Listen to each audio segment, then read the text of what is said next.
Hello everyone, मैं Alok Utpal, faculty of commerce, degree college Jagannathpur. आज हम लोग इकोनॉमिक प्लानिंग के बारे में पढ़ेंगे। इकोनॉमिक प्लानिंग का मतलब होता है कि आर्थिक नियोजन। आज उसके बारे में पढ़ेंगे हम लोग। ये ईडीपीआई का एक पार्ट है, economic development and planning of India का एक जो फर्स्ट टॉपिक है हमारा, कह सकते हैं इसको, ये फर्स्ट टॉपिक है इस सब्जेक्ट का कि इकोनॉमिक प्लानिंग कि अब इसमें हम लोग जो पढ़ेंगे कि इकोनॉमिक प्लानिंग क्या होता है, उसके ऑब्जेक्टिव और उसके इम्पोर्टेंस क्या क्या है। ठीक है, तो ये स्टार्ट करते हैं कि क्या होता है इकोनॉमिक प्लानिंग। इकोनॉमिक प्लानिंग की जब हम लोग बात करते हैं तो ये दो वर्ड से बना है, इकोनॉमिक और प्लानिंग। इकोनॉमिक मीन्स क्या? आर्थिक। और प्लानिंग मीन्स क्या? कि नियोजन। आप प्लानिंग मतलब पहले भी पढ़ चुके हैं। यदि आप लोग प्लानिंग के बारे में नहीं पढ़ा है तो मैं बता देता हूं। प्लानिंग मीन्स होता है कि थिंकिंग इन एडवांस। आप आगे के बारे में क्या सोचते हैं, फॉरकास्टिंग, आप फ्यूचर के बारे में क्या सोच रहे हैं, ठीक है, उसका वो होता है प्लानिंग। ठीक है, तो जब आप इकोनॉमी के बारे में जब आगे के प्लान करते हैं किसी देश के लिए तो क्या हो जाता है, उस देश की इकोनॉमिक प्लानिंग हो जाती है, उस कंट्री की इकोनॉमिक प्लानिंग कहलाती है। ठीक है, तो ये होता है इकोनॉमिक। अब जब हम लोग आते हैं बेसिक चीज पे, तो हम लोग इकोनॉमिक प्लानिंग क्यों करते हैं?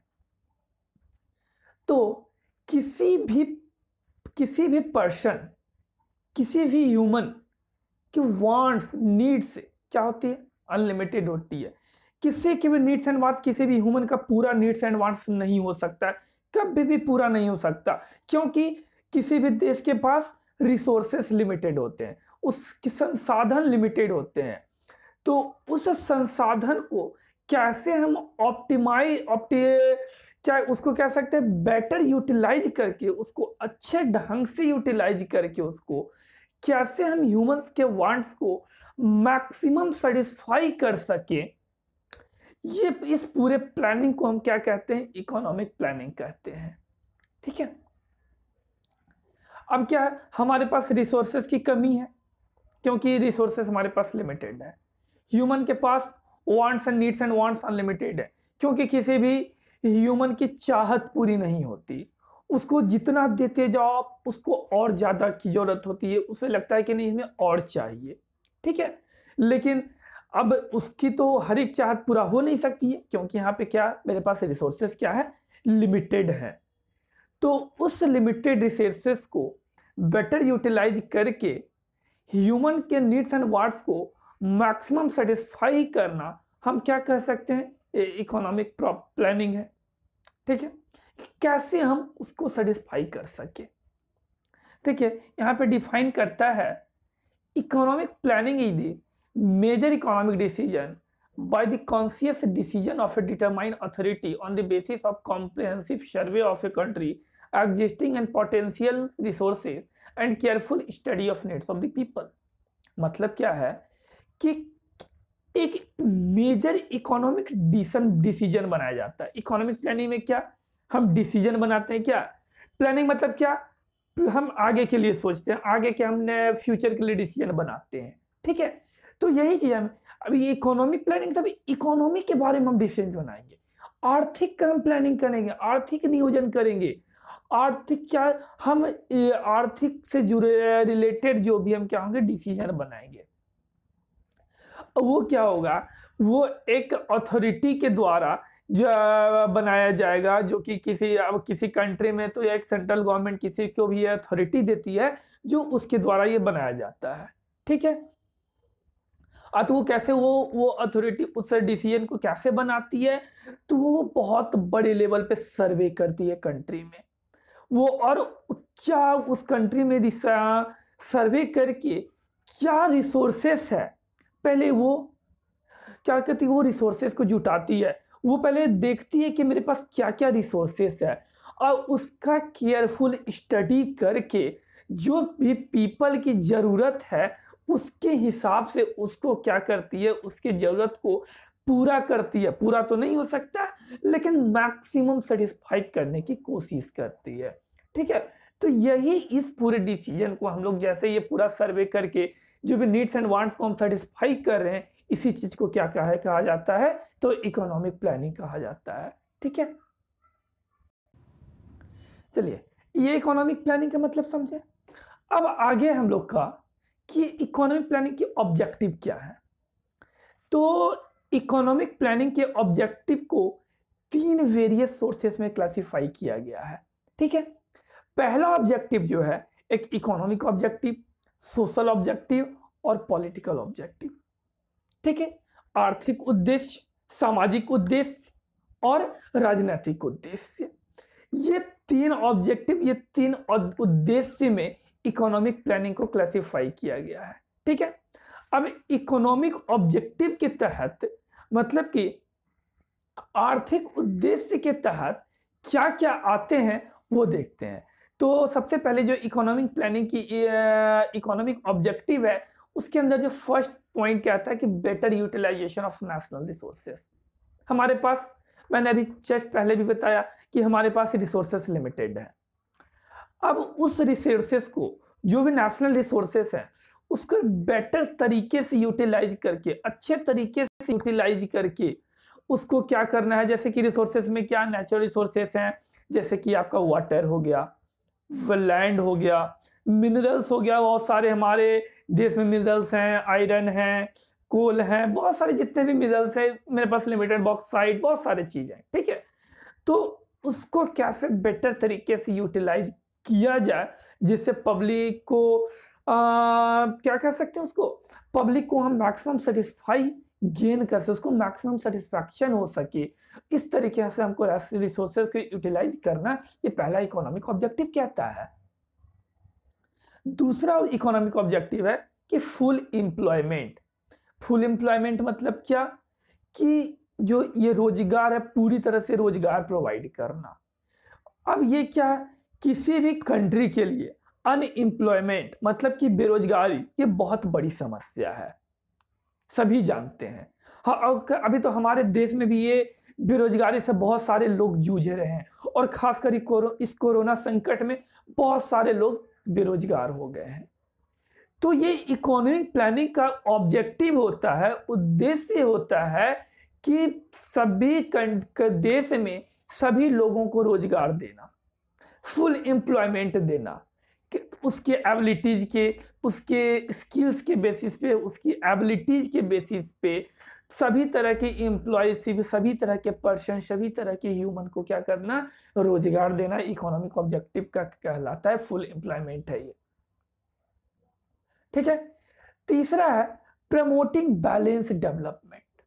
बैलेंस डेवलपमेंट मीन्स क्या, कि मतलब किसी अब इकोनॉमिक ऑब्जेक्टिव कहता है किसी एक का डेवलपमेंट, किसी एक सेक्टर का हम डेवलपमेंट नहीं कर सकते हैं। हम क्या करेंगे, रूरल और अर्बन, यदि दो सेक्टर है तो रूरल और अर्बन दोनों के बारे में सोचेंगे, दोनों के डेवलपमेंट के बारे में सोचेंगे। ठीक है, यदि आपका ये रूरल हो या इकोनॉमिक डेवलपमेंट हो या सोशल डेवलपमेंट हो, सभी के बारे में हम लोग से, और भी जितने तरह के डेवलपमेंट होंगे सभी के, मतलब वो सबके बीच हम बैलेंस डेवलपमेंट मतलब कि संतुलित उसका विकास करना है, सबको बैलेंस डेवलपमेंट करना है। ठीक है, तो ये होता है प्रमोटिंग बैलेंस डेवलपमेंट। ठीक है, उसके बाद है कि managing economic inequalities, minimising economic inequalities. अब देखिए, असमानताएं, इनइक्वालिटी मतलब कि असमानताएं, मतलब कि आर्थिक असमानताएं को बहुत कम से कम करना, उसको घटाना, कैसे इसको दूर किया जा सकता है, ये इकोनॉमिक प्लानिंग में सोचा जाता है।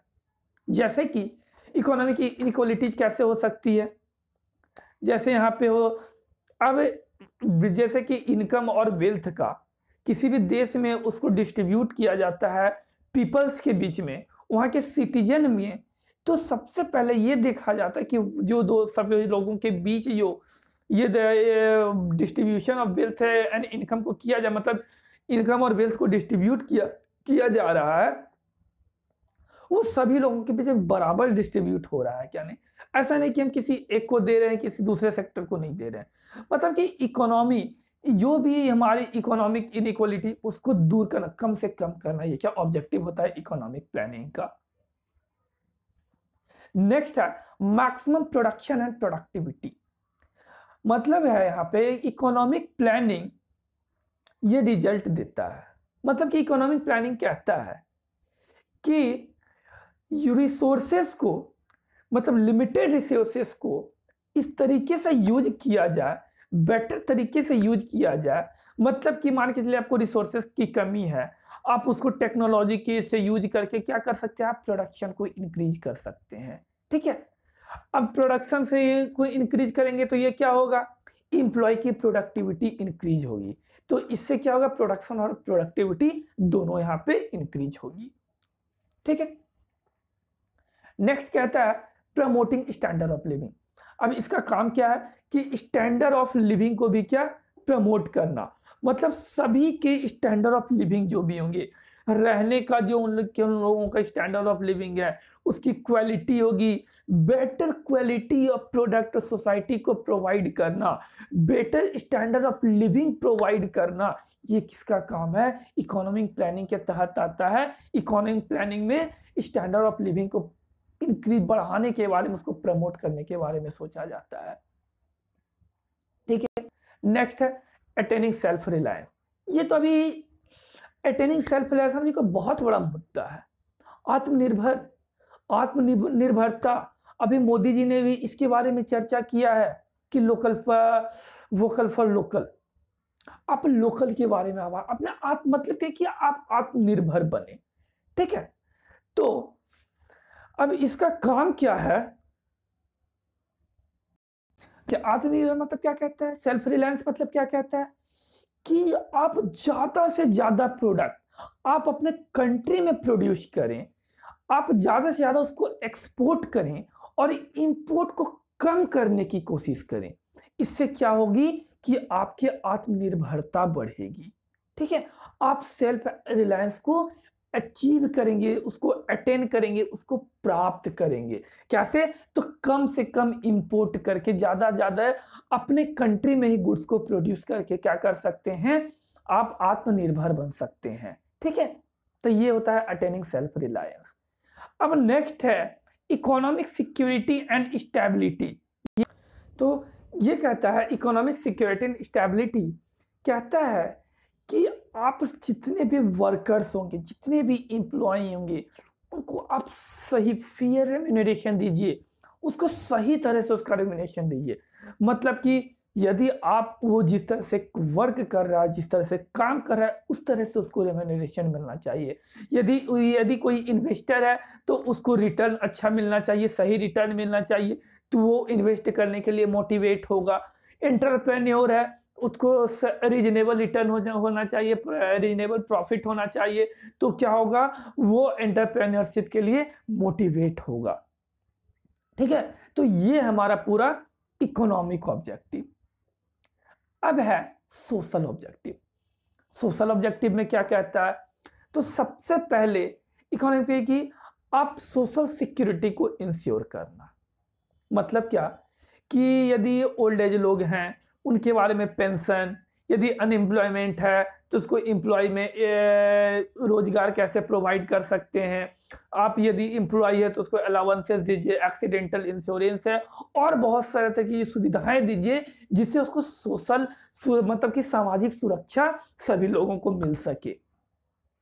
ठीक है, दूसरा सोशल वेलफेयर। सोशल वेलफेयर क्या कहता है कि सभी को अच्छी तरह का एजुकेशन, उसकी रहने की व्यवस्था, शिक्षा, चिकित्सा और भी ट्रांसपोर्ट फैसिलिटी, सभी तरह की उसके बारे में उसको सुनिश्चित कीजिए। उस तरह की सभी तरह की ये सब चीज उन लोग को मिलना चाहिए, तभी सोशल वेलफेयर पॉसिबल है। नेक्स्ट कहता है सोशल इक्वलिटी, मतलब कि सामाजिक, ठीक है, सामाजिक समानता। अब सामाजिक समानता कैसे हो सकता है कि आप कास्ट, रिलीजन, जेंडर के आधार पे आप असमानता मत फैलाइए। आप जितने भी सिटीजन हैं उसको बेटर अपॉर्चुनिटी प्रोवाइड कीजिए, सभी को डेवलपमेंट के बारे में सोचिए। कास्ट वाइज, रिलीजन, जेंडर से आप उसको डिफ्रेंशिएट नहीं कर सकते, उसको अलग नहीं कर सकते हैं, तो ही आपकी सोशल इक्वलिटी की ऑब्जेक्टिव पूरी हो पाएगी। ठीक है, तो इस तरह से आप क्या सोशल इक्वलिटी मतलब कि आप सामाजिक समानताएं आप पैदा कर सकते हैं। ठीक है, ये था पूरा मेरा सोशल ऑब्जेक्टिव। अब नेक्स्ट आते हैं पॉलिटिकल ऑब्जेक्टिव के बारे में। पॉलिटिकल ऑब्जेक्टिव क्या कहता है? तो पॉलिटिकल ऑब्जेक्टिव कहता है कि ये क्या तीसरा पार्ट है और इकोनॉमिक प्लानिंग के ऑब्जेक्टिव का। इसमें क्या होता है? राजनीतिक उद्देश्य।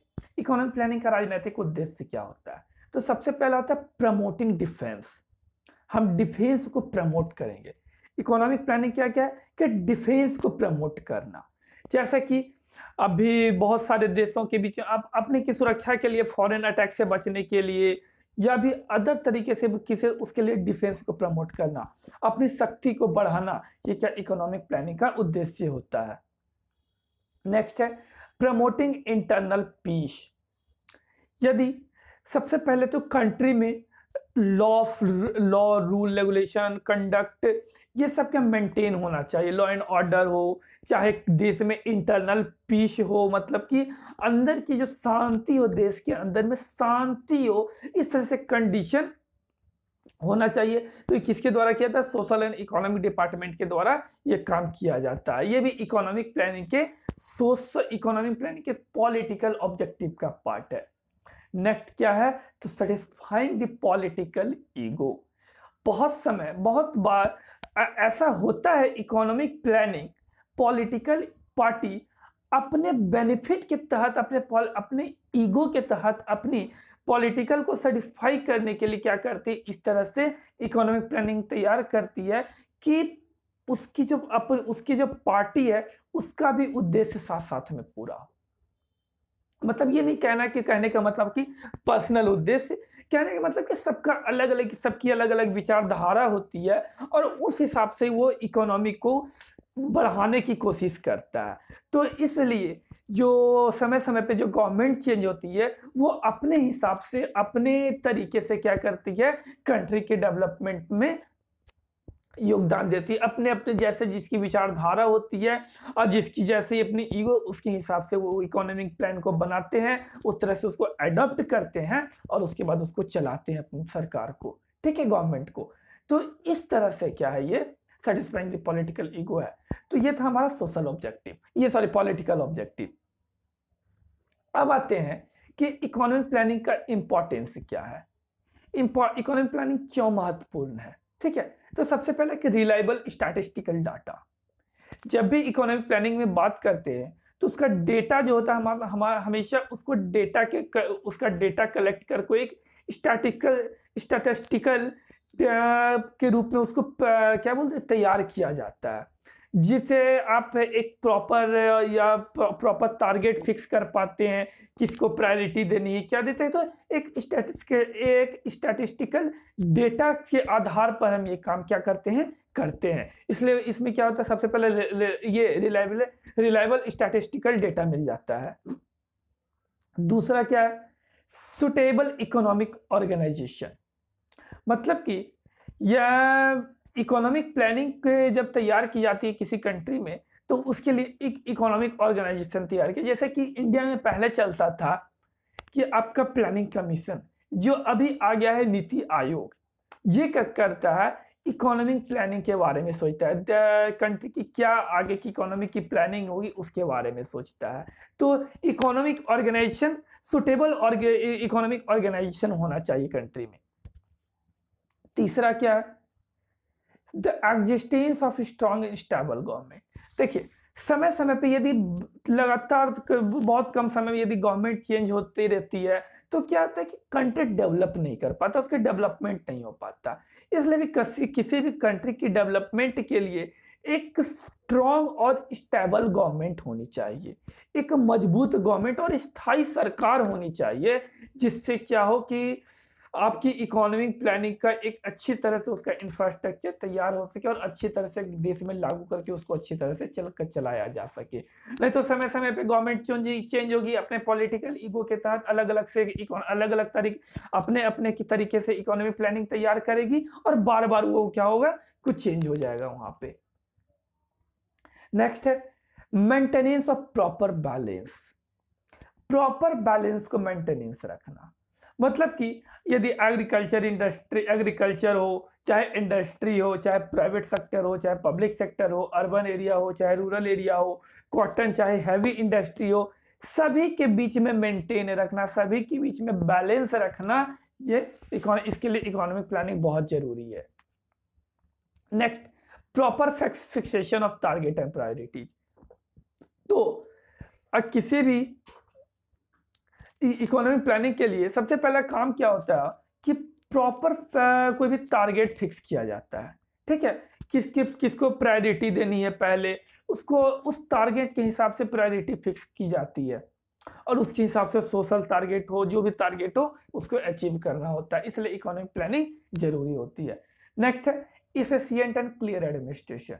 एडमिनिस्ट्रेशन जो होनी चाहिए आपकी एफिशिएंट एंड क्लियर होना चाहिए, उसमें कहीं करप्शन नहीं होना चाहिए, वो अपने फ्री तरीके से अपनी मतलब अच्छे तरीके से बिना किसी के प्रेशर के काम कर सके। तो इससे क्या होगा, ह्यूमन का डेवलपमेंट होगा तो कंट्री का डेवलपमेंट होगा। तो इससे क्या होगा, दोनों, इसलिए क्या एफिशिएंट एंड क्लियर एडमिनिस्ट्रेशन के लिए इकोनॉमिक प्लानिंग महत्वपूर्ण है। ठीक है, तो ये था हमारा पूरा इंपॉर्टेंस ऑफ इकोनॉमिक प्लानिंग। ठीक है, यदि आप लोग को इससे कहीं आपको कोई प्रॉब्लम होता है समझने में, कोई भी पॉइंट में कहीं से भी कोई दिक्कत आती है, तो आप मेरे कमेंट बॉक्स में उसको आप जरूर से जरूर उसको कमेंट कीजिए, मैं इसको जरूर सॉल्व करने की कोशिश करूंगा। इसका नोट मेरे डिस्क्रिप्शन बॉक्स में आपको मिल जाएगा, आप वहां से इसको डाउनलोड कर सकते हैं। ठीक है, आज के लिए बस इतना ही। Thank you so very much. ठीक है।